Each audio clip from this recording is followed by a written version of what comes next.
Happy, happy Halloween, Halloween, Halloween. Happy, happy Halloween, Silver Shamrock. Happy, happy Halloween, Halloween, Halloween. Happy, happy. Welcome back to SledgeHammer Horror, guys. I am Ken Sledge, and let's talk horror. Today, I am joined by writer, director, producer Steve Merlo. Steve, how you doing today, man? Oh, not too bad, man. Not too bad. How are you doing? I'm doing very well. Another day, TGIF. I don't know when this will be airing, but when we are filming, it's Friday, so you got to love that. I love that. There you go. So, for those of you that don't know, Steve has won 3 awards for his short film Unseen and 2 awards for Best Actor and Best Music as well. He's actually directing the upcoming Texas Chainsaw fan film, The Sawyer Massacre. Man, such a list of accomplishments. What can you tell us about The Unseen? Is that available to watch on VOD or YouTube or? It's on YouTube. Yeah, it is on YouTube. It ran its festival circuit back in 2017, and yeah, we won a few awards. So it was fun. I actually wrote a feature-length script for it. Just trying to get it funded is a bit difficult. So that's why I went to the Texas Chainsaw Massacre route, because the fan films are really popular these days. So I think that's why I decided to do that. And if I do a good job with the Texas Chainsaw Massacre, maybe I'll get the funds to make Unseen. And while we're on the Sawyer Massacre, first off, everybody, click down here, the link in the description. We have the Unseen. You can watch that if you click the link in the description. And then the Sawyer Family Massacre, the Indiegogo campaign, we have that down here if you want to help. Not only are you going to be helping a great fan film get made, which not only has Steve, but another really good friend of mine, Michael Vincent Barry, but you are also going to be getting some badass perks. So make sure you click in the links down here, supporting indie film. And not only are you supporting them and help them to make a fantastic film, you're getting awesome perks in the meantime. So it's not like you're doing it for nothing. You are getting great perks out of it. And I'm one of those people that I truly, truly believe from the bottom of my heart, fan films are the best route to go right now, because in Hollywood, it's all about the dollar bill. That's what it is. They're inspired by the dollar sign. Thank you, starting line. But that's what they are. They're inspired by the dollar sign. And with you guys making your fan films, you are about your love of the film, your love of the franchise. So you're not doing it to try to make money. You're doing it to project your love onto other people. So I'm much bigger fan of the fan films right now than any Hollywood film. Can you tell us anything about Sawyer Massacre without being too spoilery? Or Yeah, I could probably tell you a little bit here and there. You can look at it as if it's a prequel, but it's the thing about the word prequel is people will think it's an origin story, and it really is not that. At the same time, I'm not trying to just recreate exactly what the Sawyer family was like in the original. I feel like I added some layers. Since it takes place many years before the original, not like many years, but good 7 or 8 years before the original. Grandpa still has the ability to talk. In fact, we had the original Grandpa himself, John Dugan, do the voiceover for Grandpa in our trailer. That was pretty awesome. It's actually the very first time you'll ever hear John Dugan, the original Grandpa himself, actually voice the character. So that's a pretty cool thing. Amazing, man. Congratulations. That's really cool. Yeah, well, it's it cost a few bucks to do that. It was about half the budget for our trailer, in fact, but just about. But still it was so worth it, man. That's so cool. That's something, like I said, you can always say that. The first time John Dugan was Grandpa's voice was with you. That's something nobody can take away or replicate. So it's worth it, man. And Michael Vincent Barry, he's a very good friend of mine, and talking to him, he's so excited about this film, and he's actually the one that hooked me and you up. So Michael, thank you so much for that. Thanks, Michael. He's a great guy. He is. He really is. He's one of the coolest dudes in the world, and it's one of those things where he's got me so excited for this film that I could explode. Like, I'm a huge Texas Chainsaw fan. I always have been. It's something that's very close with me. I think the original one, the last third act of that, is one of the best third acts in all of film. I agree. I agree. It's the opposite of a lot of other horror movies. I feel a lot of other, like Nightmare on Elm Street, the last 5 minutes of that ruins almost the whole film, But with Texas Chainsaw, the third act, starting at the dinner table on, is just nonstop, relentless punches in the face over and over and over, and it's a blast, man. So I'm excited to see what you guys do with your recreation. This, like you said, it's hard to say prequel because it's not an origin story, Yeah. but to see a little bit before where we were in the original, I'm very, very Yeah. stoked for that. Yeah, you'll definitely there's definitely layers. I'll just leave it at that. I don't want to spoil anything, but Right. there's something that we're doing in this film that has never actually been touched upon in a Texas Chainsaw Massacre film, and it feels almost like it should be, but nobody's ever thought to do it. So I don't want to say anything more than that, Right. but again, it's really about making it disturbing again. I don't feel like truly been disturbed by a Texas Chainsaw Massacre film since the original, other than the remake had that beginning. The opening of the remake really disturbed me, and the rest of the film, I didn't quite feel that same feeling that I felt in the beginning of the film. If So you didn't that's get what the I'm really trying to do heebie-jeebies- here. If you didn't get the heebie-jeebies from that female hitchhiker, nothing is ever gonna give you that. That's true. Yeah. But she was good though. That female, I after that though, that's when and Arlie Ermy was great too. But Well, of course. yeah, I mean, you can't, but other than that, I mean, Leatherface's costume kind of was like, really, it was too over the top for me. Just little things like that kind of bug me. But it's still one of the better remakes out there. I've said this in almost every episode.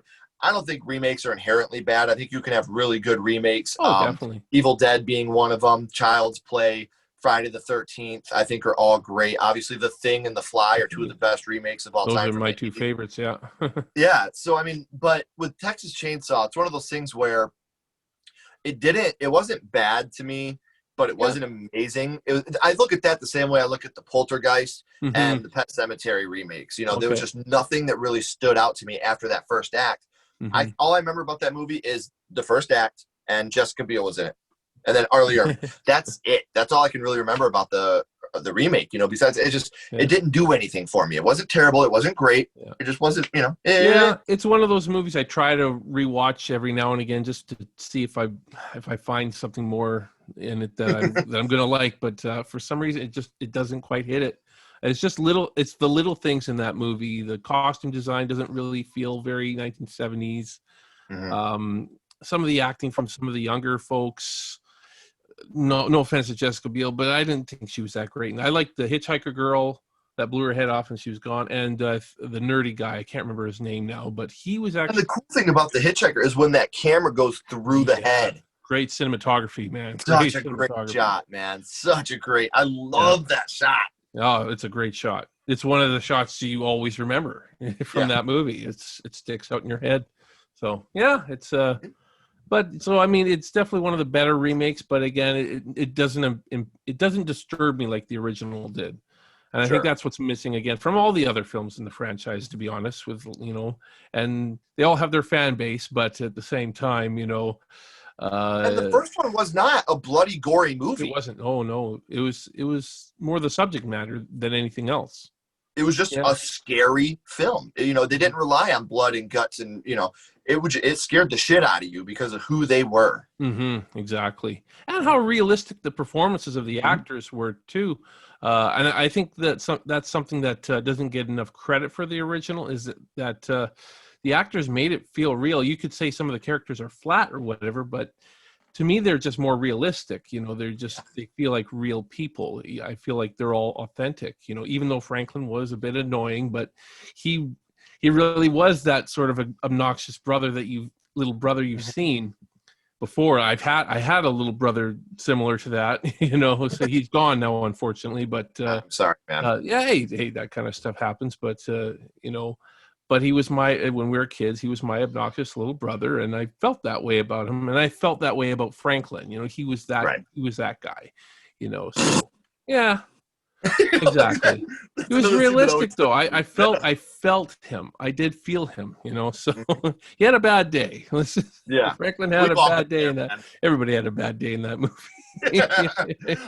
So like I said, guys, make sure you're clicking the links down here in the description, the Indiegogo, all the links down here. Make sure you're following Steve on social media as well as Sawyer Massacre. But we are here today, my good friend, to talk about the first horror movie that you ever watched. And your first horror movie was? Halloween 3. We saw it Halloween night. Me and my two brothers, my older and my younger brother, we saw it Halloween night, 1991, if I remember correctly. So this is my first real horror film that I had ever seen. Do I want to just get right into my whole experience with this, or? Yeah, absolutely. Okay. That's exactly what I want. Okay, so 1988 was when Halloween 4 came out. So before that, I had never heard of Halloween before. It was totally new to me. And seeing the TV spots for Halloween 4, I was 8 years old. Blew me away. I thought Michael Myers looked so scary. And I'm like, who is this guy? And why have I never heard of this before? And being 8 years old, of course, it was just terrifying, but I loved it. At the same time, I was really intrigued with this character, Michael Myers. And so I actually became kind of obsessed with seeing Halloween movies over the next few years, but my parents would never let us. But that year in 1991, we're living with my dad. My parents divorced in 1988, and so we're living with our mom for the most part. But that year we were actually living with my dad because my mom was between jobs and stuff and didn't want to take care of us kids or whatever. My dad was a little bit more open to watching horror movies. I'm not going to say my dad loved horror films or anything like that, but he was like, you guys do what you want. You guys get whatever. You guys watch whatever you want. And after we were done trick-or-treating that night, we got home and Halloween 3 was going to be on TV. I'm like, okay, we're finally going to get to see a Halloween movie. So the whole time we're watching this movie, of course, the reactions were like, where is this Michael Myers guy that everybody keeps talking? Where is that scary-looking guy that we saw in the Halloween 4 promos? Because I knew what he looked like, any other Halloween material I had ever seen, whether it be in the video store or, magazines in a Shoppers Drug Mart or whatever, I would see Michael Myers on them for Halloween, for any of the Halloween films. So, we watched this film all the way through, waiting for this Michael Myers guy to show up, and he never showed up. We were very, very surprised. So I think at that time I was a little bit disappointed because I was really looking forward to seeing who this Michael Myers character was. But I do remember that the film had a bit of an impact on me at the same time, just because it is kind of a creepy theme. The whole theme of that film was very, very creepy. And I probably didn't really appreciate the film enough until I hit my 20s and watched it again and started looking at that, all the imagery and stuff that was going on in that film, and I could actually appreciate it a lot more once I understood, because when you're 11 years old, you don't understand all this stuff and all the state of the world when it comes to stuff like that. Like, there's too many people, obviously that too many people in the world can be a subject for a lot of these horror films, even my own. Actually, I'm not gonna lie, that actually does pop up as a theme from time to time in my own work. So I got it when I was older, and the more and more I watched it, I'm like, I think I like this more than Halloween 2 and Halloween 4, and I think unfortunately the first Michael Myers Halloween I ever saw was Halloween 5. And that probably at the time I thought it was cool because I was not much older at that point. I was maybe 12 by that point. And but we still thought it was cool. But now I go back and watch that and I'm like, there was a lot of issues with that film. Yeah. But at the time, of course, I thought it was great. Michael Myers. Yeah. That's all I cared about when I was that age was Michael Myers. I need to see Michael Myers.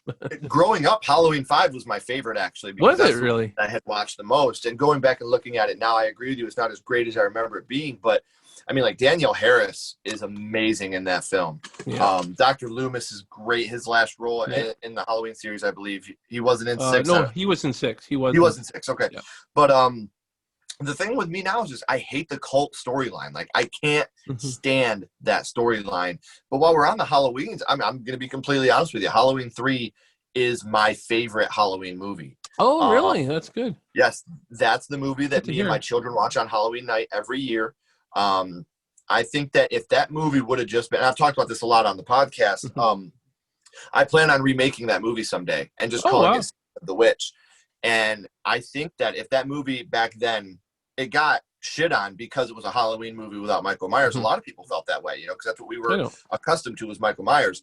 And I think if that movie had just been called Season of the Witch and it didn't have Halloween 3 connected to it, I think it would have been huge. I think we would have got sequels of it. I think it would have been a bigger cult classic than it's became even now. Mhm. So to be able to talk about this film, this is the first time on the podcast I've been able to talk about this film openly. And it's Mhm. such a great underrated film just because it's Halloween and that everybody remembers it. Like I said, it's started to get that cult following now because people are really starting to appreciate it. The older we get, the more we realize that what it is. It's a great Mhm. movie. It was a disappointment, obviously, to see Michael Myers or Halloween without Michael Myers, obviously, because he's the shape. He is Halloween. But to be But able he's to kind go of back gotten and stale over the years, so I'm getting sick of him now, and they're not doing a good job with the character. And so, yeah, I mean, I agree with you. However, I would one up you though and say that if Halloween 2 had never actually ever been made, that should have been Halloween 2. yeah, Halloween because well, 3 that was the should have been plan. called. It was the plan, Mhm. and yeah, again, studio interference, got in the way, unfortunately, and John Carpenter was forced to do Halloween 2 the way he did it. And you know what? I still love Halloween 2. There's obviously a few things in it that feel a little bit rushed and Jamie Lee Curtis just seems like she doesn't give a fuck in that movie. a She's in little a bit. hospital bed for most of the Yeah. movie. Like she just seems like she does not want to be there. That wig really doesn't look very good. No, it doesn't. And see, to me, honestly, like for me, Halloween 3 is at the top, and right underneath that, actually, which surprises most people, actually, is Halloween H2O. Oh, really? I That think that surprised movie. me. I think it's a lot of fun. I love the characters, and to me, like I love how they tried to take it in that Scream direction of making it meta, making it, I thought that was a lot of fun.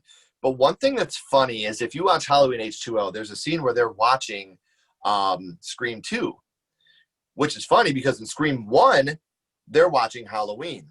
So if they were watching Scream 1, they would be watching Jamie Kennedy talk to Jamie Lee Curtis as, so it would throw off the whole timeline and everything No would go kidding. bonkers. But I love the fact that I am a fan. The older I've gotten, the more I've become a fan of Halloween. As a kid, Halloween to me was white bread. It was boring. It was a guy in a white mask stabbing people. That's all it was.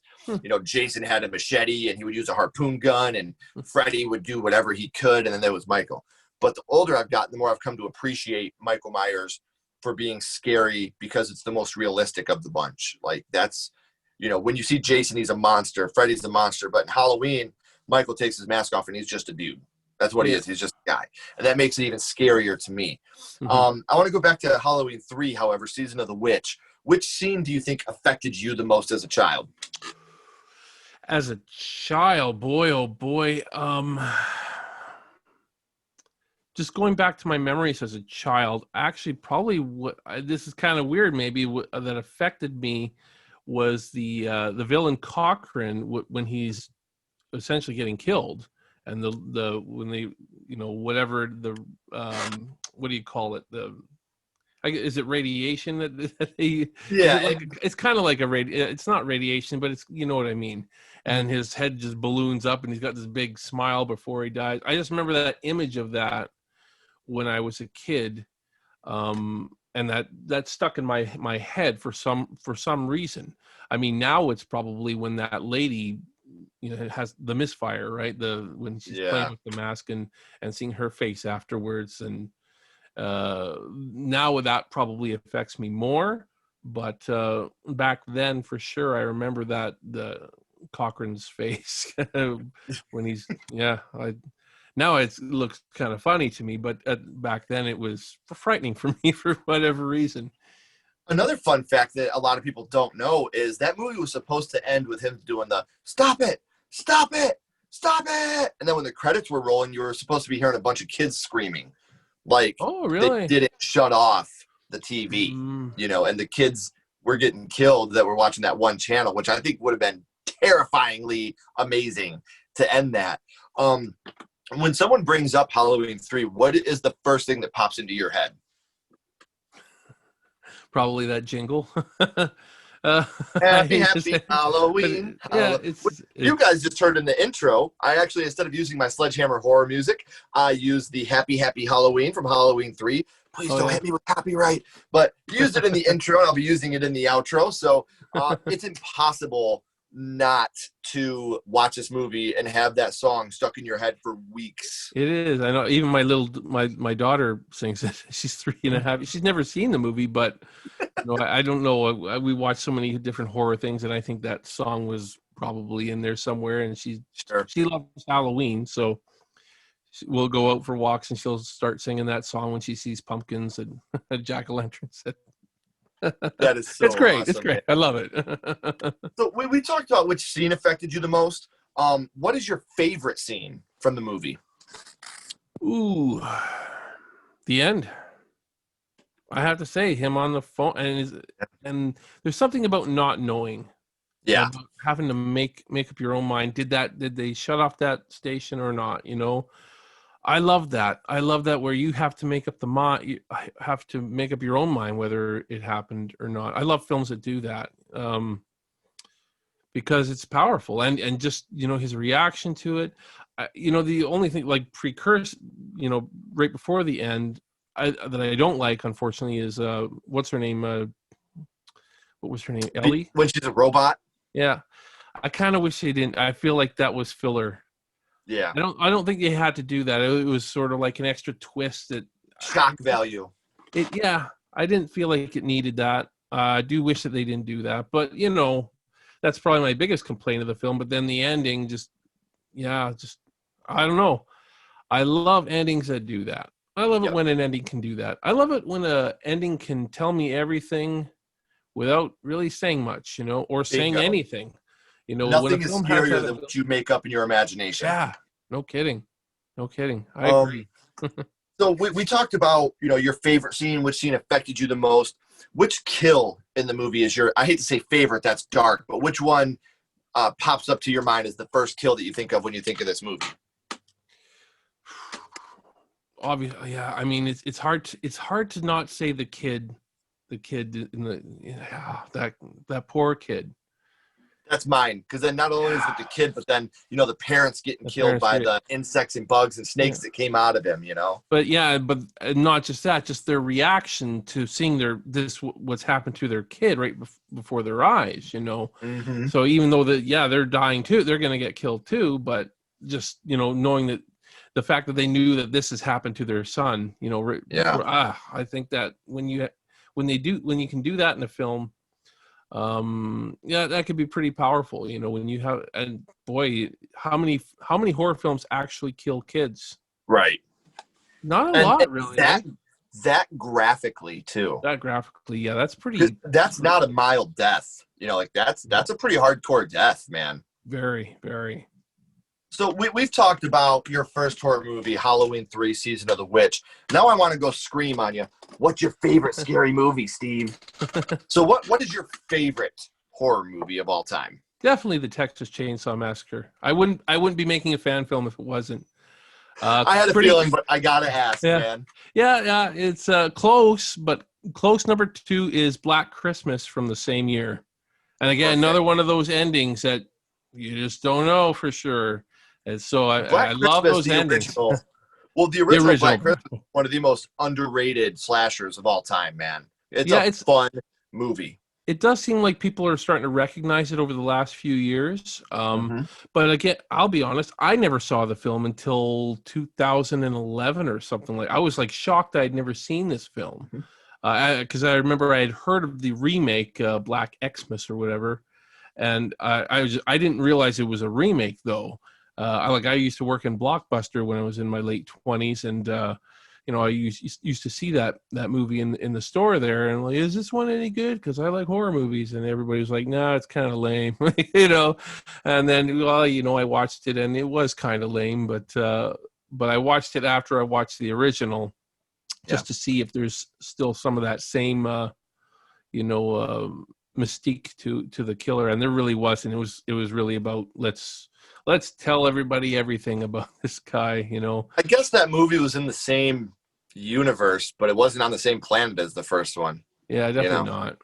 But apparently the new one's even worse than that. So, I'm out. I wasn't gonna go see it because to me it's not Black Christmas if Billy isn't the killer. As soon as I knew that Billy wasn't the killer, I was like, it's not Black Christmas. Call it something else. Why are you even calling it Black Christmas? But right. It's like Halloween without Michael Myers. Oh, speaking of which, Halloween 3. But here's my argument to that though.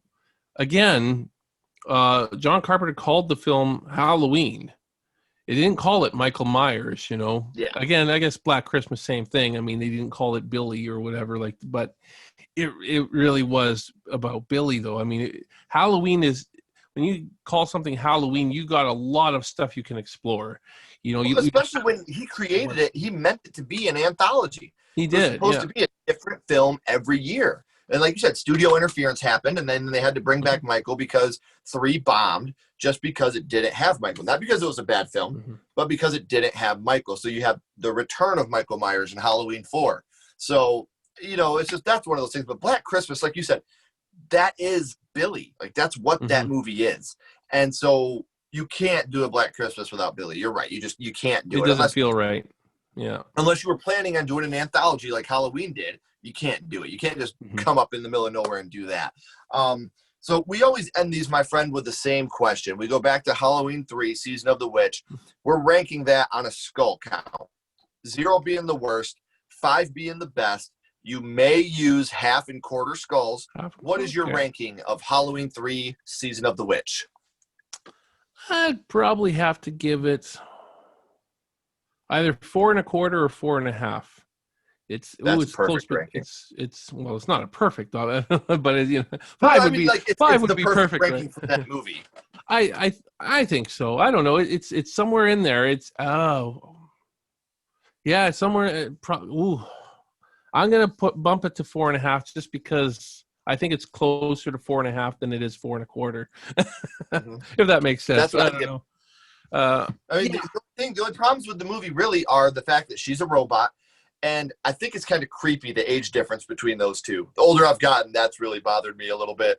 But besides that, it's a scary movie. Yeah. The thought of every child wearing that mask dying at the end is just such a terrible thought. And it's creative, man. They got a piece of Stonehenge and brought it over to America. Yeah. And that's how they How do they get away with that, huh? Right. So yeah. I guess one other thing that did bother me in Halloween 3, not too much, was the first robot that got killed in the very beginning of the movie. The car is moving towards him at like this fast and he got crushed by it.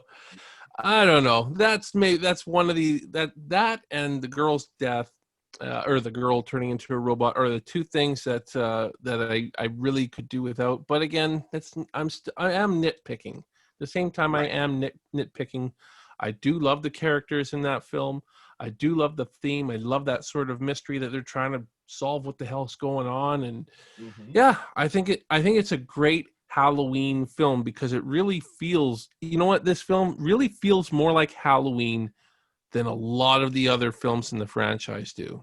Even though they take place on Halloween, this one really feels like it does deserve the name Halloween because it just feels so surrounded by Halloween. And that's why this is the movie me and my kids watch on Halloween night, because it is more of a Halloween movie. We have a 3-day binge. We do Casper 2 days before, we do Hocus Pocus the day before, and we do Halloween 3, Season of the Witch, Halloween Day. Like, it's our own little mini series of movies we have on the Halloween. We always have our holiday movies, man. Like Christmas, we do Black Christmas. Father's Day, we do Creep Show. Like, we have these movies that are set for these, and it's just so much fun. So don't go anywhere, my friend. I got a couple more questions for you. Everybody else, thank you so much for tuning in. Make sure you're clicking the links in the description, helping my friend here out. He's a great guy. Make sure you're following him. Make sure you're subscribing to his stuff. Check out the Indiegogo. Look at some of the great perks that you can get for trying to help a fan-made film be made.